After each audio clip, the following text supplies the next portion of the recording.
s'est donné. Mon Dieu s'est donné. Je ne peux imaginer combien ça coûterait. À la croix, il a pris ma place. Mon Dieu s'est donné. il a pris ma place. Il a pris ma place. Il a pris ma place. Oh, Jésus a pris ma place. Il a pris ma place. Oh oui. Il a pris ma place. Amen. C'est merveilleux de proclamer notre Dieu, comme le département l'a indiqué aujourd'hui dans son thème. Pendant que nous proclamons notre Dieu, il règne. Parce que la Bible dit que Dieu siège au milieu de la louange de son peuple. Maintenant, nous voulons écouter de sa part. Je vais t'inviter à disposer ton cœur, à disposer tes émotions, afin que ce qui va être dit ou ce qui va être proclamé puisse trouver une place dans ton cœur. Amen. Le thème de ce jour, comme c'est indiqué au tableau, s'attendre à Dieu, la clé de notre marche en 2026. S'attendre à Dieu, la clé de notre marche en 2026. S'il était possible qu'on passe le micro à chacun de nous ici présents pour qu'il nous parle un peu de ses attentes. Je crois que la journée ne va pas suffire. Chacun a tellement des attentes. Ça peut être sur le plan financier, ça peut être sur le plan professionnel, ça peut être sur le plan marital, ça peut être dans tous les domaines, nous avons des attentes. Et nous avons des attentes et nous pensons et nous croyons aussi que c'est Dieu qui va le combler. Parce que c'est vers lui que nos regards sont tournés. Et c'est lui aussi qui prend souvent les balles. C'est ça, n'est-ce pas? C'est aussi Dieu qui prend souvent les balles. Dieu, pourquoi tu n'as pas fait telle chose dans ma vie? Pourquoi tu tardes avec telle chose dans ma vie? Pourquoi est-ce que depuis que je prie pour tel sujet, pourquoi la situation semble stagner? Pourquoi est-ce que les choses ne changent pas? Il y a tellement de pourquoi, tellement d'interrogations dans notre esprit que parfois même Dieu se demande mais est-ce que ce sont mes enfants? Est-ce que ce sont mes enfants qui me parlent comme ça, qui se comportent comme ça?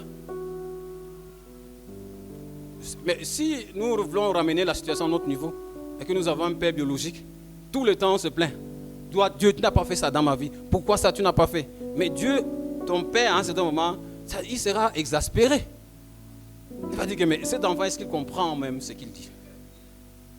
Bon, heureusement que notre Dieu n'a pas le cœur d'homme. Même quand on fait nos caprices, il sait que parfois on le fait par ignorance. Ce matin, par la grâce de Dieu, je veux t'encourager à me prêter tes oreilles pour quelques minutes. Nous allons dérouler le contenu du message. Je crois qu'à l'issue, bien au terme de ce message, chacun de nous aura quelque chose à retenir et qui va l'aider tout au long de l'année pour pouvoir marcher dans une vie équilibrée. Amen. Alors, le thème ainsi intitulé, c'est une invitation à cultiver un esprit de discernement. Il nous rappelle une vérité biblique fondamentale qu'on trouve dans Ésaïe 55, verset 8. Il est écrit, les voies de Dieu ne sont pas nos voies. Et ses pensées ne sont pas nos pensées. Pour dire que tu peux avoir des belles pensées aux apparences légitimes, mais pour le Seigneur, les pensées ne correspondent pas, ça peut ne pas correspondre à son projet. Alors, la structure du message va se présenter ainsi qu'il suit. Nous aurons deux parties. La première partie va consister à savoir pourquoi on devrait s'attendre à Dieu. Pourquoi devrons-nous nous attendre à Dieu?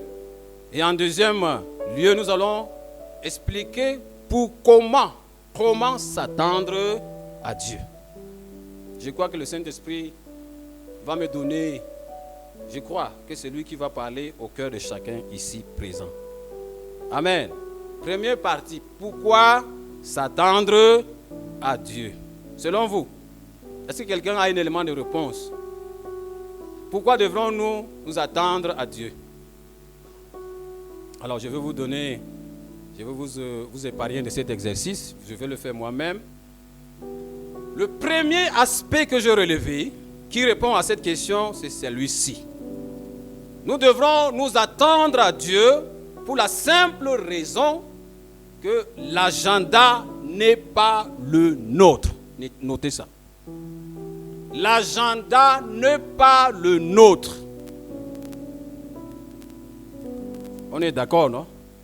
Quand on parle de l'agenda, par exemple, quand vous voulez inviter Pasteur Beldo, comme il voyage déjà, il sort déjà du pays là. Si un groupe veut l'inviter, il va dire que bon, je veux d'abord voir dans mon agenda si à cette période-là, je n'ai pas une activité qui est déjà programmée. J'ai un agenda chargé. Ça, selon les humains, c'est-à-dire il y a une programmation, il y a une planification. Alors, dans la pensée de Dieu, il y a aussi l'agenda, puisque si nous avons été créés à l'image de Dieu et que nous pensons que pour toute chose, il faut une planification, Dieu l'avait déjà fait auparavant, c'est-à-dire avant même qu'on naisse, il avait déjà établi ces choses. Son agenda a été déjà établi. Alors, dans le mot agenda, il faut considérer les éléments suivants. Voilà 3 éléments que je relevais, qu'il faut considérer. Lorsqu'on parle de l'agenda de Dieu, dans son agenda, il y a ce que Dieu a décidé de faire. Ce que Dieu a décidé de faire. Dieu n'a pas demandé ton avis, il n'a pas demandé le mien, il n'a pas demandé l'avis à Satan, ni aux circonstances. Dieu lui-même a pris sur lui, c'est-à-dire de manière souveraine. Il a décidé de faire un certain nombre de choses. Ça, c'est le premier aspect, le premier élément qu'il faut considérer dans ce qu'on appelle agenda. Ce que Dieu a décidé de faire. Alors, en d'autres termes, si je prie, ou bien je suis en communion avec le Seigneur, je cherche sa face, j'entreprends une activité qui n'a pas été enregistrée dans son agenda, cette activité ne sera jamais conforme au plan de Dieu. Et si jamais il y a conséquences qui sont liées à cela, Dieu te dira, je ne t'ai jamais envoyé là-bas. Supposons que tu te maries. Le Seigneur t'a dit clairement que ce n'est pas ta femme. Toi, tu t'es obstiné à le faire. Quand ça va chauffer, est-ce que quand tu vas prier, tu vas demander à Dieu, Seigneur, pourquoi est-ce que tu me laisses dans cette fournaise? Mais est-ce que Dieu va dire que mon fils t'avait déjà dit non? Parce que ce n'était pas dans son agenda. Maintenant, gère les conséquences. Ce qu'il te faut, c'est sa miséricorde. Il y a plein de choses que nous faisons dans nos vies. En réalité, ce n'est pas inscrit dans l'agenda de Dieu. Et c'est pour ça que tout le temps, on cogne le front. On cogne le front tout le temps. Alors, le deuxième élément de l'agenda, c'est que quand, c'est-à-dire la notion du quand est-ce que Dieu l'a décidé? Dieu a décidé de faire quelque chose. Il y a maintenant la notion de quand est-ce que cela devrait venir à l'existence.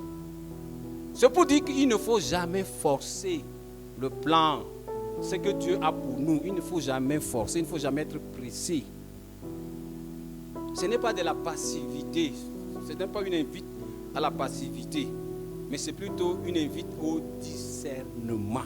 Le temps kairos. Les enfants d'Israël étaient en Égypte. Ils devraient être en Égypte pour combien d'années? 400 ans. C'est au terme de cette période que Dieu, en fait, lui, il a fixé le timing, c'est lui-même qui l'a fixé. Ils seront là-bas pour 400 ans. Au terme de cette période, il va les faire sortir de l'Égypte. Daniel et ses amis et les autres juifs, les autres enfants d'Israël, étaient en déportation à Babylone. Pour combien de temps? 70 ans. C'est au terme de 70 ans que Dieu devrait donc se rappeler de ce qu'il a dit, que bon, au terme de 70 ans, je vais les faire rentrer dans leur pays. Imaginez si Daniel avait commencé à prier quand c'était encore 30 ans ou 40 ans. Quelle que soit l'onction qui reposait sur sa vie, Dieu devrait toujours rester sur sa chaise avec ses pieds pliés. Bon, c'est-à-dire, nous faisons de l'anthropomorphisme, non? Nous faisons comme si Dieu était un homme. C'est-à-dire, avec son pied plié pour dire que mon fils, qui t'a dit que c'est à 40 ans que ton peuple va sortir d'ici? C'est 70 ans. C'est quand il est allé dans les archives. C'est aussi pour nous un message. Frère Jam Keka. C'est un message fort pour nous. Aller dans les archives. Les archives de Dieu, c'est quoi? C'est sa parole. Lorsque vous êtes dans les archives, le Saint-Esprit peut te rappeler, il peut faire jaillir dans ton esprit une promesse qu'il t'avait faite. Il va te dire que c'est le moment. Et quand il te dit que c'est le moment, c'est le temps, Kairos. Saisis l'occasion et agis. C'est comme ça que le résultat vient. Mais très souvent, nous faisons les choses d'après le chronos. J'ai 30 ans, je n'ai pas de fiancé. Selon la logique des humains, quand une fille a déjà 30 ans, c'est fort probable que ses chances d'être mariée soient déjà quoi? Bon, ça c'est la logique des humains. Et malheureusement, cette logique a forgé en nous une forme de foi. Une sorte de foi. Et c'est une loi, bien-aimée. Cette foi-là marche. Cette foi qui a été forgée en nous par la logique des humains, là, ça marche énormément. La Bible dit qu'il y a une loi dans la Bible qui dit que lorsque deux s'accordent sur quelque chose, cela leur sera accordé, non?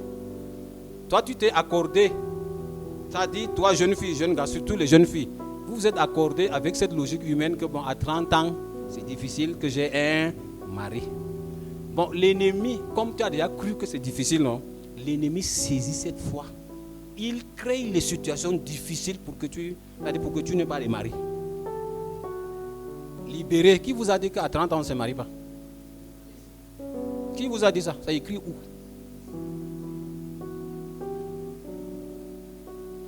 Donc, il y a le timing de Dieu. Bien-aimés, soyons sensibles au timing de Dieu. Donc, je vais répéter, le premier élément, c'est que Dieu a décidé de faire. Le second élément, dans l'agenda, dans ce qu'on appelle l'agenda, quand Dieu l'a décidé. Et le troisième élément, le dernier, comment Dieu veut l'accomplir. Le comment, là, bien-aimé, c'est là où ça nous désaxe très souvent. Tu dors comme ça, tu rêves que tu es dans une grande boutique. C'est toi le propriétaire. Le matin, tu te réveilles, tu es déjà au centre commercial en train de chercher un bâtiment pour ouvrir une grande boutique. Bon, quelqu'un d'autre va dire que c'est la foi. Non, la foi suit aussi une certaine logique. La raison éclaire la foi. Il faut être raisonné. C'est-à-dire, elle nous donne de comprendre la foi. Poser un acte de foi, là, ce n'est pas un saut dans l'inconnu. Non. Le Seigneur nous demande de... Il a planifié faire quelque chose, mais nous aussi, nous devons aussi nous préparer. Supposons que le pasteur Bacalao dit à Norbert qu'en fin de semaine, je viendrai te rendre visite. Mais est-ce que tu vas... Peut-être il va te dire qu'il va venir samedi. Et il va passer toute la journée avec votre famille parce qu'il y a des ministères à rendre. Je suis sûr que tu vas fermer ta... Si tu ne fermes pas, tu vas chercher quelqu'un d'autre pour le mettre là-bas et tu vas rester par honneur d'abord, par respect, tu vas rester à la maison, tu vas attendre le pasteur Bacalao. Tu ne vas pas l'attendre avec les marmites vides. Tu vas faire à manger, à moins qu'il dit qu'il est dans le jeûne. Tu vas faire à manger, mais là où tu vas se démerder pour faire le poulet et tout. Tu te prépares non, pour accueillir, n'est-ce pas? Quand le Seigneur fait une promesse sur ta vie, on ne se prépare pas pour l'accueillir. On se prépare. On se prépare. Comment l'accomplir, la bien-aimée? Ça nous demande une dépendance vis-à-vis de Dieu. L'Esprit est prêt pour nous révéler, c'est nous. Le problème n'est plus du côté de Dieu. Quant à ce que, comment la chose doit être faite là, ce n'est plus du côté de Dieu. L'agenda de Dieu est déjà établi. Il a déjà décidé, les choses sont déjà décrétées. C'est-à-dire, il sait quand est-ce que ça doit venir et comment est-ce que ça doit venir. C'est pour ça que nous devons nous attendre à lui. Ecclésiaste 3:1 dit ceci, il y a un temps pour tout, un temps pour toutes choses sous les cieux. Voilà, ça signifie qu'il y a un temps où nous venons sur la terre, un temps où nous partons. Un temps où nous commençons à entreprendre quelque chose, un temps où et tout. Vous connaissez ce verset, pas besoin de revenir dessus. Nous allons donner quelques caractéristiques de l'agenda du divin. L'agenda n'est pas le nôtre, gardez le fil d'idée. Il n'est pas le nôtre, il est de Dieu. Et comment cet agenda se caractérise? L'agenda a été établi avant l'homme. Dieu ne réagit pas aux événements, il les précède.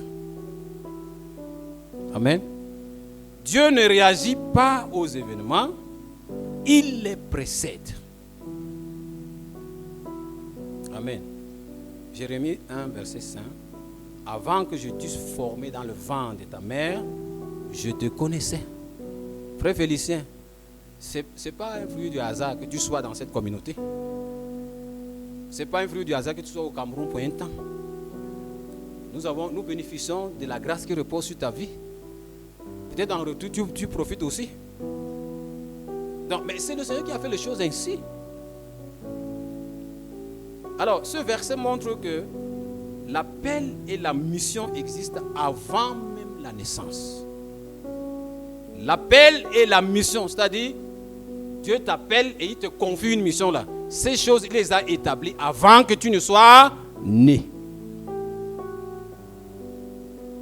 Alors, l'agenda de Dieu suit le temps kairos, pas la précipitation humaine. C'est-à-dire, quand Dieu veut faire ces choses-là, ce n'est pas ce que nous lui imposons. Ce ne sont pas nos émotions qui comptent, c'est-à-dire qui sont importantes. Non, pas trop. Ce n'est pas que Dieu s'en fout de nos émotions.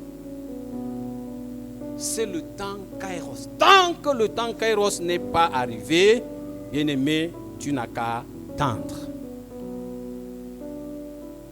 Un autre point dit ceci, nous sommes dans les caractéristiques de l'agenda de Dieu. L'homme fonctionne souvent selon l'urgence, c'est-à-dire le chronos, mais Dieu fonctionne en termes de kairos. Maintenant, s'il y a un choix à faire, c'est le kairos ou c'est le chronos? C'est le kairos, bien évidemment. Habakkuk 2:3 dit ceci, la vision est encore pour un temps fixé. Si elle tarde, attends-la. Attends-la, bien-aimé. Pas dans la passivité, bien sûr, dans le discernement, dans la prière. Dans la foi chrétienne, rien n'est laissé à l'improvisation humaine. Dans la foi chrétienne, rien n'est laissé à l'improvisation humaine. Non. Il y a un calendrier. Dieu n'appelle jamais quelqu'un à la repentance pour qu'il vive pour lui-même, mais pour l'intégrer à son dessein. Je donne déjà des principes comme ça. Il faut seulement noter. Dieu n'appelle jamais quelqu'un à la repentance pour qu'il vive pour lui-même. C'est-à-dire qu'on peut dire que tu n'as rien à faire. Tu chauffes les bancs à l'église. Dimanche, tu viens. Là où elle nous conduit dans la louange, l'adoration. Ça touche ton cœur, tu pleures un peu. Maintenant, tu rentres dans tes activités au quartier. Non. Ça ne se passe pas comme ça. On ne vit pas pour nous-mêmes. L'apôtre Paul dit que depuis qu'il a connu Christ là, il est mort. Ce n'est plus lui qui vit. C'est Christ qui vit en lui. Maintenant, si c'est Christ qui vit en nous, est-ce que nous avons encore des ambitions personnelles? Est-ce que nous pouvons faire les choses comme nous voulons? Non. Nous devons nous référer à celui qui vit en nous. Parce que le corps aussi, la Bible nous dit que c'est le temple du Saint-Esprit.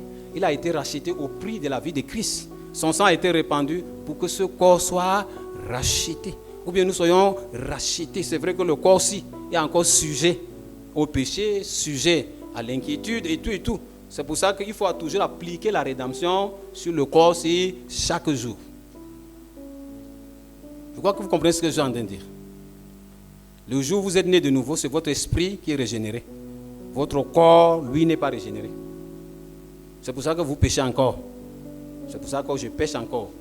C'est pour ça qu'on tombe malade. Parce que le corps n'est pas encore totalement racheté. Il est racheté de temps en temps. L'ennemi revient, il peut encore mettre la maladie. Tu commandes, la maladie part. À ce moment, le rachat te couvre. Après, quand il trouve des issues, il revient. Donc c'est un combat. Mais au niveau de notre esprit, nous sommes libres. Au niveau de notre esprit, nous sommes identiques à Christ. Dans ton esprit, tu es identique à Christ. Dans ton esprit, tu ressembles à Christ. Il n'y a pas de défaut. Il n'y a pas d'anomalie. C'est parfait. Ce que Dieu veut, c'est que ce que tu es dans ton esprit là, coule vers ton âme et ton corps. C'est la loi de la démocratie. Parce que si le corps et l'âme, oui, le corps et l'âme sont d'accord, ils vont lutter contre l'esprit. Ils sont deux. C'est la loi de la majorité, non? Ça remporte. Mais maintenant, si ton esprit, oui, ton âme s'allie à ton esprit, il reste le corps seul, non? La loi de la majorité, ça domine. Vous commencez à devenir spirituel. C'est pour ça que quelqu'un peut être rempli du Saint-Esprit maintenant, dès lors qu'il sort et qu'il n'a pas pu maîtriser ses émotions, il peut même faire des gaffes. Après vous allez dire que mais vous êtes sûr que c'est un chrétien. Non, c'est juste qu'il n'a pas été attentif. Amen. Alors je disais que Dieu n'appelle jamais quelqu'un à la repentance pour qu'il vive pour lui-même, mais pour l'intégrer à son dessein, le dessein de Dieu. Un autre point, il dit ceci, le chemin est déjà tracé. Dieu ne nous demande pas de l'inventer, mais d'y marcher dans l'obéissance. Acte 13, 1 à 2 illustre cela clairement. Il s'agit de quoi? Pendant que les prophètes et les docteurs d'Antioche servaient le Seigneur, dans le jeûne, le Saint-Esprit dit, mettez-moi à part Paul et Barnabas. Pour dire que Paul et Barnabas, là, ils ont un appel spécifique. Toi aussi, tu as un appel spécifique. Par exemple, quand mon frère Norbert chante, il ne fait pas d'effort. Les chantres, quand vous chantez, vous ne faites pas d'effort, ça coule. C'est ça, non? Frère Patrick Stina, souvent l'onction sort de tes doigts, peut-être sans le savoir, mais nous on sent ici. Ça sort, ça vient nous transporter. Maman, il y a des moments où quand vous déclarez comme ça, vous déclarez, ça débloque la situation. En fait, c'est des grâces que le Seigneur vous a accordées. Vous ne les méritez pas, moi je ne mérite rien. C'est sa grâce qui est venue vers nous. Et il veut tout simplement que nous mettions ces grâces à disposition, au service de l'Église. Parce que les dons, bien les charismes ont été donnés pour l'édification du corps de Christ. Nous ne devons pas être chiches. Amen. Alors, je vais résumer cette partie. Le verset que je viens de lire là, concernant l'acte des apôtres, cela montre que l'appel vient de Dieu, le moment vient de Dieu, la mission vient également de Dieu. Alors, s'attendre à Dieu dans ce contexte, c'est donc refuser de forcer les portes, de précipiter les décisions spirituelles et accepter que chaque vie, écoutez très bien, accepter que chaque vie a une œuvre préparée d'avance qui l'attend. Chaque vie, si tu es vivant ici, la parole de Dieu est en train de te dire que il y a une œuvre préparée d'avance qui t'attend. Éphésiens 2, verset 10. Pourquoi s'attendre à Dieu? Nous sommes toujours dans pourquoi s'attendre à Dieu. Deuxième point. Le premier point, c'est parce que l'agenda n'est pas le nôtre. Deuxième point que je vais développer, c'est que on s'attend à Dieu parce que c'est sa présence qui fait la différence. Notez, Nous nous attendons à lui parce que c'est sa présence qui fait la différence. Ce n'est pas forcément le nombre. Ce n'est ni la force. Ce n'est ni la position qui font, ou bien tous ces éléments-là, ce n'est pas ça qui font la différence. Mais c'est la présence de Dieu. L'Écriture nous en donne des illustrations puissantes. Prenons d'abord le cas de Joseph en Égypte. Humainement parlant, Joseph n'avait aucun avantage en Égypte. N'était-il pas un esclave? Voilà, c'était un esclave, non? On l'a vendu. Il a d'abord eu des songes que les étoiles, c'est combien là? Les gerbes 12. Ça a représenté ses frères. C'était 11 ou 12, je ne sais pas. Oui, il y avait 12 gerbes.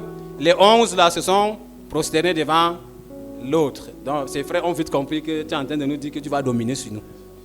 Après, il a dit qu'il a vu le soleil et la lune. Il allait dire ça à ses parents. Son père a dit que tais-toi. Tu es en train de dire que nous, on va venir se prosterner devant toi. Mais cet enfant, tu dois être têtu. Hein. Orgueilleux, peut-être même arrogant. Mais David et Joseph, certainement, il a gardé ça dans son cœur. Mais il ne savait pas que pour que ces choses arrivent dans sa vie, il devrait d'abord passer par le puits. C'est ça, non? Il devrait passer par le puits. Après, il devrait être confondu aux marchandises. Parce qu'on l'a vendu comme une marchandise. Il arrive en Égypte, il était mélangé avec les marchandises. On venait donc de discuter.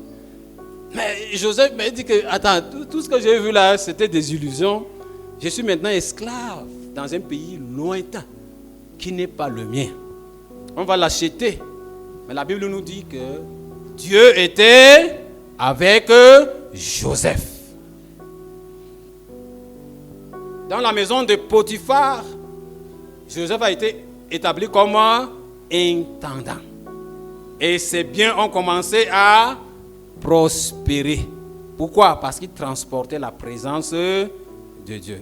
Les affaires de Potiphar ne prospéraient pas comme lorsque Joseph, comme on l'a établi comme intendant. Toi aussi, tu peux faire prospérer les affaires de ton chef, de ton patron. Parce que tu transportes quoi? La présence de Dieu. En semaine, où je crois qu'hier, notre papa a posté un message allant dans ce sens. Il dit qu'en réalité, si vous êtes quelque part, c'est que ce lieu-là est même favorisé. Parce que votre présence est comme une protection. Mais s'ils ne veulent pas de vous, partez en secouant vos chaussures. Il faut dire que je pars avec ma grâce. Joseph, après, chez Potiphar, comme cela ne suffisait pas, comme il était beau. La Bible dit qu'il était beau. Ça veut dire que Dieu lui-même, là, il connaît ce qui est beau. Ça veut dire qu'il y a aussi les laits. Mais si la Bible précise qu'il était beau, ça veut dire qu'il y a aussi des personnes qui ne sont pas belles, ou je ne sais pas. Je n'entre pas dans ces commentaires. Il y a les moins beaux. En tout cas, quelqu'un a dit la beauté est dans l'œil de celui qui voit. En tout cas, elle est belle. Pour moi, elle est top. Amen. Alors, à cause de sa beauté, il va avoir des ennuis. Ça va l'amener en prison. En réalité, c'était le plan de Dieu pour que ça... Puisque les chansons du roi étaient en prison. Qui devrait parler de Joseph au roi si Joseph ne peut pas le rencontrer en prison? Parfois, c'est une situation trouble qui arrive dans nos vies. On les prend comme c'est une malédiction, c'est une attaque. Non, non, pas forcément. Il faut discerner. Si c'est la main de Dieu qui est en train de me pousser vers mon élévation ou c'est Satan qui veut me détruire. Je travaillais quelque part dans une structure à l'extrême nord avec un Français, un petit. Avec lui, là, il y avait un écart d'environ peut-être 20 ans. Il était mon chef. Et on me donnait 50 000 le mois. Je travaillais de 8h à 16h. Et quand ils partent à la pause pour manger au réfectoire, il me dit bon appétit. Il ne dit pas manger, moi je rentre au quartier. Un jour, ça va clasher entre nous. Bon, ma nature m'a rattrapé. Ce jour-là, on va vraiment se disputer. Je veux lui dire non, tu n'es pas mon chef. puisque ce n'est pas en réalité lui mon chef, lui il était un stagiaire. Il dit que tu n'es pas mon chef. C'est vrai qu'on m'a recruté pour l'assister. Bon, c'était comme, je n'étais pas sage, non, je n'étais pas intelligent. J'ai seulement débité ce qu'il y avait dans ma tête. Après, à la fin du mois, il me dit que tu vas aller à la caisse. Il m'a demandé si tu es déjà passé à la caisse. J'ai dit oui. Il dit que ok, si tu as besoin d'un document qui atteste que tu as travaillé ici, tu demandes, te donnes et ça sera terminé puisque on ne peut plus continuer à te garder. Il m'a remercié, non? J'ai pris mes 50 000, je suis rentré à Maroua. C'était la période où on faisait le dossier de l'école normale. J'ai fait mon dossier. Je dépose. Et puis on donne le résultat, je suis retenu. Et j'avais un grand frère qui fait dans les ONG. Je suis allé lui rendre visite et tout. Puisque avant ça, de temps en temps, parfois, il nous mettait en mission. Il me dit, Joseph, tu es là, c'est bon. Et tu me donnes ton emploi de temps.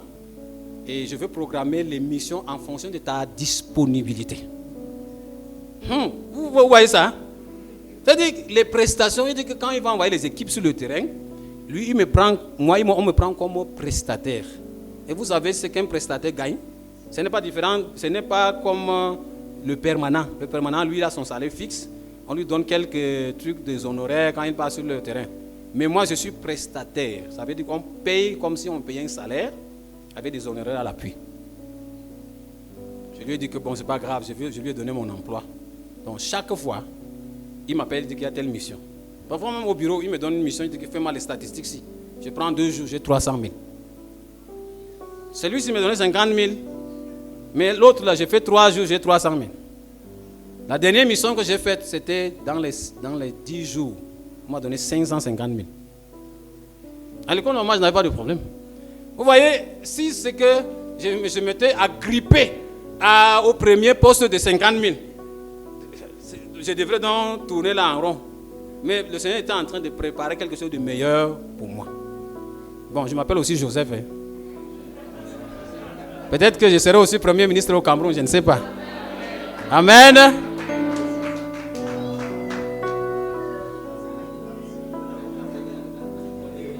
Bon, je suis déjà en train de passer. Je passe déjà ma part depuis de Potiphar et de prison. Amen. Donc j'ai pris l'exemple de Joseph pour dire qu'en réalité, Joseph n'avait personne qui pouvait parler en sa faveur en Égypte. Je reviens sur un détail bien aimé. Au Cameroun, on nous a amené à accepter que s'il n'y a pas quelqu'un derrière toi, tu ne seras jamais quelqu'un quelque part. Bon, les faits semblent confirmer ça. Mais si nous connaissons notre Dieu, à partir de la situation de Joseph, Joseph là, est-ce qu'il avait-il un oncle dans la cour royale? Avait un cousin? Non, rien. Dieu était avec Joseph. Et la présence de Dieu avec Joseph a fait la différence, bien-aimé. La présence de Dieu avec toi, dans ce que tu fais, dans ce que tu entreprends, conformément à son plan et son calendrier, ça fait la différence. L'autre exemple que je veux prendre, c'est celui de David. Avec les cailloux. Vous imaginez ça comment? Nous sommes en situation de guerre. Supposons que, comme la guerre entre la Russie et l'Ukraine, donc un général ukrainien prend quelques cailloux, il dit qu'il veut affronter l'armée russe. C'est pas de la folie. C'est ce qui est arrivé donc avec David et Goliath. Il a pris 5 pierres. Il n'a même pas lancé les 5, c'est seulement une pierre. En réalité, Goliath sa tête était déjà coupée avant que David lui-même ne vienne avec sa pierre. On ne voit pas ça comme ça. On ne voit pas ça comme ça. En réalité, la main de Dieu avait déjà coupé la tête de Goliath. David n'était qu'un instrument, ce n'était que la partie visible de l'iceberg. Les combats s'est passé sur le plan spirituel. Amen. Vous êtes fatigué? Pourquoi s'attendre à Dieu? On s'attend à Dieu justement parce que sa présence fait quoi? La différence. Alors de même, Goliath, lui, il a voulu s'appuyer sur ce qui est ancien, sur la force humaine. David est dans la nouveauté de la révélation, dans la dépendance totale de Dieu. Et c'est cette présence qui renverse les situations. Amen. Un autre dernier point dans pourquoi s'attendre à Dieu, c'est comprendre que Dieu accomplit certaines choses aussi par cycle. Si vous voulez, par saison. S'attendre à Dieu, c'est-à-dire nous devons discerner. Quand je dis s'attendre à Dieu, en réalité, je suis en train de dire que nous devons regarder à lui pour voir la trajectoire du vent, pour voir ce que Dieu est en train de faire, ce que Dieu est en train de faire avec moi, et à quel moment et comment. C'est ça, non? C'était ça la matrice. Alors s'attendre aussi à Dieu, c'est parce que Dieu accomplit certaines choses par cycle ou bien par saison. C'est le cas de Moïse, qui est une illustration très adaptée. La vie de Moïse a été une vie de cycle et de saison, si vous voulez. 40 premières années, c'est 40, ça fait 43 fois. Les 40 premières années, Moïse, formé par l'Égypte. Qu'est-ce qu'on disait de Moïse? Puissant. En parole, c'est ça, non? 40 ans. Il était puissant. Partout où il passe, on fait allégeance. C'est le futur pharaon. Il était vraiment puissant. Mais formé avec les ressources de l'Égypte. Avec la pensée militaire, les armes, les chars de l'Égypte. Et c'est comme ça qu'ils élèvent les pharaons. Parce qu'ils doivent monter sur le trône. Alors, mais quelque chose va arriver. Comme Moïse a été suscité à dessein, il y avait un calendrier divin sur sa vie. Pendant que lui, il pensait qu'il allait monter au trône. Et entre-temps, on lui a soufflé à l'oreille que non, tu n'es pas égyptien, tu es juif. Et tu as été suscité pour libérer le peuple. Bon, comme il était encore dans l'école égyptienne, et pour lui, il ne connaît que le langage de la violence. Il a frappé un Égyptien. Il l'a tué. C'est-à-dire mauvais départ. Une fausse alerte. Ça lui a valu quoi? Le départ dans le désert. 40 années dans le désert. Où Moïse va être brisé et formé par le désert. Ça c'est Exode 2, 15 à 25. Il devient berger à Madian, une vie d'humilité et de solitude. Le désert détruit son orgueil et façonne son caractère. À 80 ans ou bien 80 ans, c'est 80 ans ou 80 ans? 80 ans, bon c'est pas ma langue, 80 ans, Dieu se révèle à lui dans un buisson ardent. Ça fait encore 40 ans. 40 ans en Égypte, il est fort. 40 ans dans le désert, il est maintenant humilié. Et quand Dieu se présente à lui, Moïse commence à taper la bouche. Maintenant, les 40 dernières années, Moïse est utilisé par Dieu. Moïse devient le libérateur d'Israël. Il affronte Pharaon, conduit le peuple hors d'Égypte. Il reçoit la loi sur le mont Sinaï. Je résume dans la vie de Moïse en ceci. Âge, lieu, formation, sens spirituel. 0 à 40 ans, sagesse humaine. 0 à 40 ans, sagesse humaine que Moïse a reçue. Je suis capable. Pas moi, Moïse dit que je suis capable. 40, 80 ans, Madian. Le lieu, Madian et humilité. Qu'est-ce que Moïse dit? Je suis incapable d'aller vers Pharaon. De 80 à 120 ans, désert, puissance de Dieu.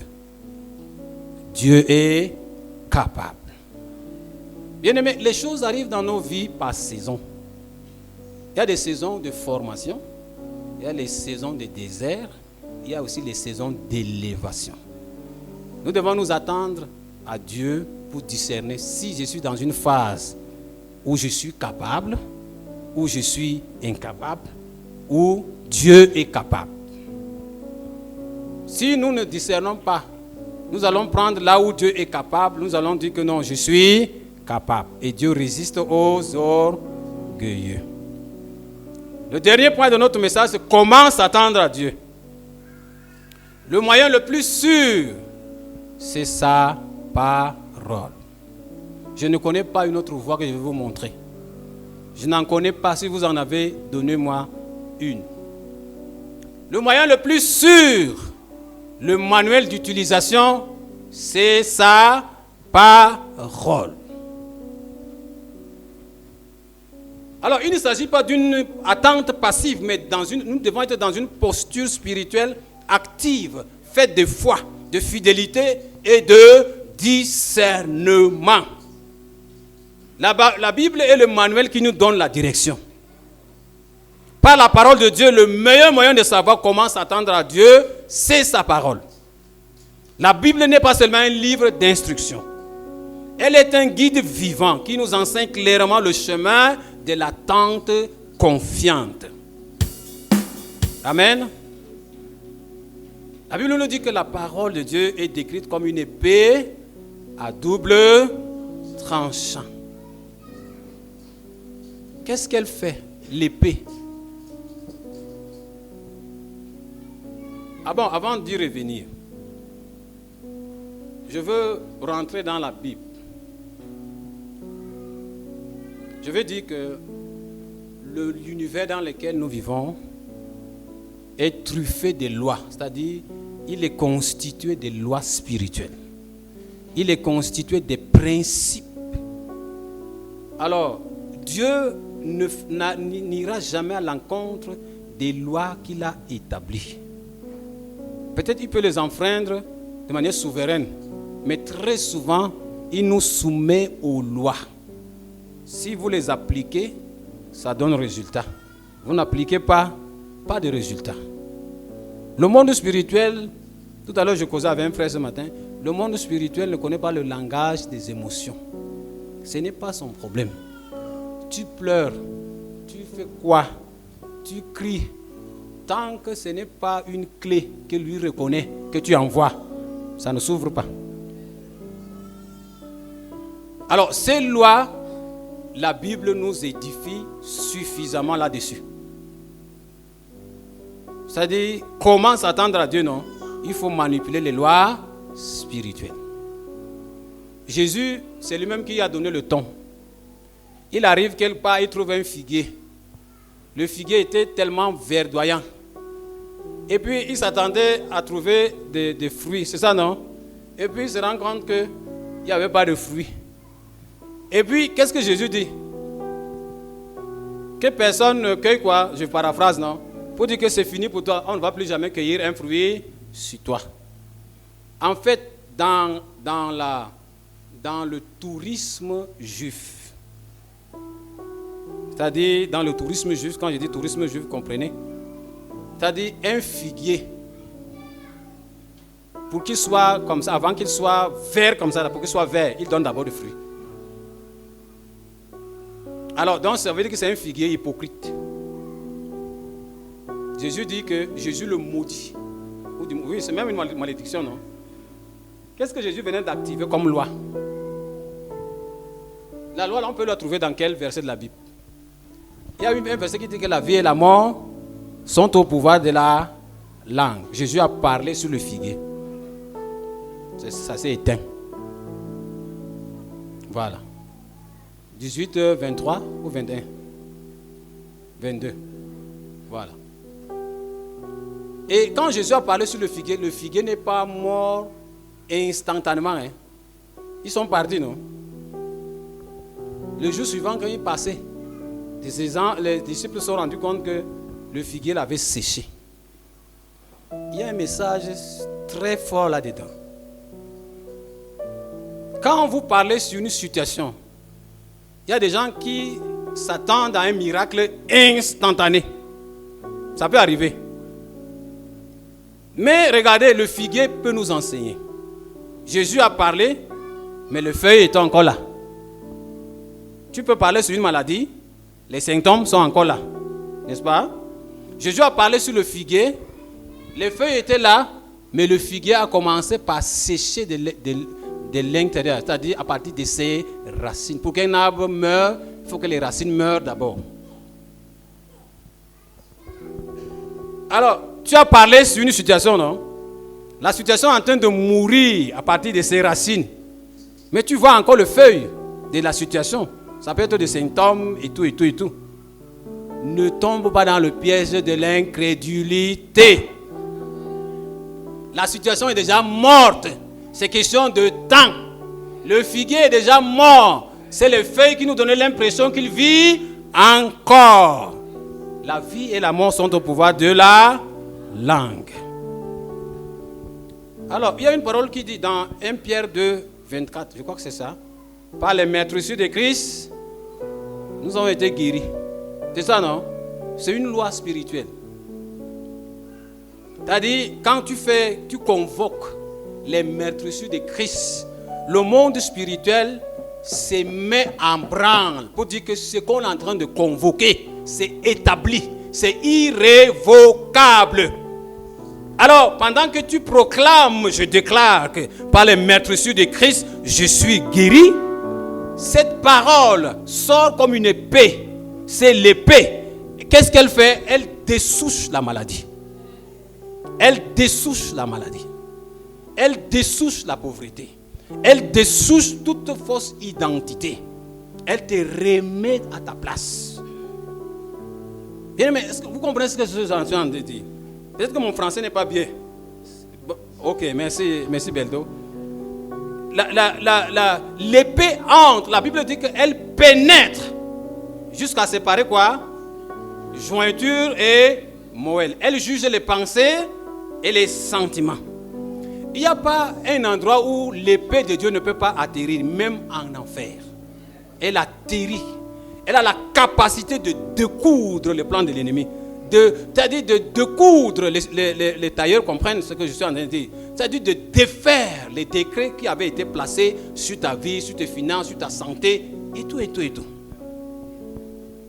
Bien-aimés, cherchons à connaître les lois que Dieu a établies dans la nature et dans sa parole. Le monde spirituel, retenez-le très bien, il n'obéit qu'au code, il n'obéit qu'aux lois, il n'obéit pas à nos sentiments. Amen. Je vais finir avec le cas de Daniel et ses 3 amis à Babylone. Ils se sont attendus à Dieu. Ça se dit non? Ils se sont attendus, non? Ils se sont attendus à Dieu. Oui. Bon, je ne connais pas les Foufoulés, sinon on allait parler en Foufoulé. Alors, qu'est-ce qui arrive à Daniel et à ses 3 amis? Anania, Michaël et Azaria. D'ailleurs, on les dit Shadrach, Meshach, Abednego. Alors, c'est des personnes, dans le livre d'Isaïe, il y a un verset qui dit que si ceux qui connaîtront leur Dieu agiront avec fermeté. Voilà, merci. Je ne suis pas trop fort dans la mémorisation de... Le secret, c'est que ces hommes connaissaient leur Dieu. Comment s'attendre à Dieu? Nous sommes dans la dernière partie, hein, et c'est le dernier point que je suis en train de développer. Bien-aimé, apprends à connaître ton Dieu. Les 3 amis de Daniel ont dit que les genoux-ci, ça, ce n'est que devant Adonai qu'on peut fléchir ça. On ne peut pas fléchir ça devant une statue. À Babylone, on dit souvent que c'est la loi de qui? Des Perses et des Mèdes.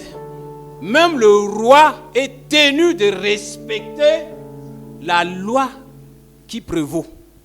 Ça veut dire que s'il va à l'encontre de la loi, lui-même on peut le défaire. Donc, c'est comme si c'est des dieux. Quand ça sort, c'est sorti. C'est irrévocable. Alors, les amis de Daniel ont dit que bon, faites tout ce que vous voulez. De toutes les façons, nous, on ne va pas fléchir les genoux. Nous connaissons notre Dieu. Il va nous délivrer. Et même s'il arrivait qu'il ne nous délivre pas, qu'on meure seulement. Bien aimé, une telle foi, si elle n'est pas adossée à une connaissance véritable de celui en qui tu crois, tu ne peux pas. Aujourd'hui, les chrétiens, on propose, on miroite un petit poste où tu auras peut-être 1 million de carburant, tu vas tourner le dos à l'évangile. Je dis, les chrétiens, pardon, tu viens, tu t'assois derrière. Il faut dire que frère, on est ensemble, mais en réalité, on n'est pas ensemble. Les 3 amis ont dit, niet, nos genoux, ce n'est que devant Adonai. On les a pris, on les a mis dans la fournaise, on a chauffé 7 fois. Il faut dire qu'on va voir comment est-ce que votre Dieu viendra vous délivrer. La Bible nous dit qu'il y avait une 4e personne qui marchait au milieu de la flamme. Ils se sont attendus à Dieu. Ils n'ont pas paniqué. Ils n'ont pas voulu se reposer sur un concours humain. Non. Ils ont décidé de rester fidèles malgré la pression. Daniel lui-même résolut de ne pas se souiller. Et par après, il y aura un complot contre lui. Il va se retrouver dans la fosse aux lions. C'est ceux qui ont comploté contre lui qui vont se retrouver dans la fosse aux lions. Et le roi disait que allez donc expliquer la théorie que vous êtes en train de me dire là. Expliquez ça avec le lion. Bien aimé, pour ne pas vous fatiguer, le message porte sur le discernement. Discernement des voies du Seigneur. Qu'est-ce que le Seigneur veut faire? Quand est-ce qu'il veut le faire? Et comment il le fait? Dans comment là? Le Seigneur peut te recommander un frère, il peut te recommander une sœur. Dans comment il peut te donner une stratégie. Alors, soyons sensibles.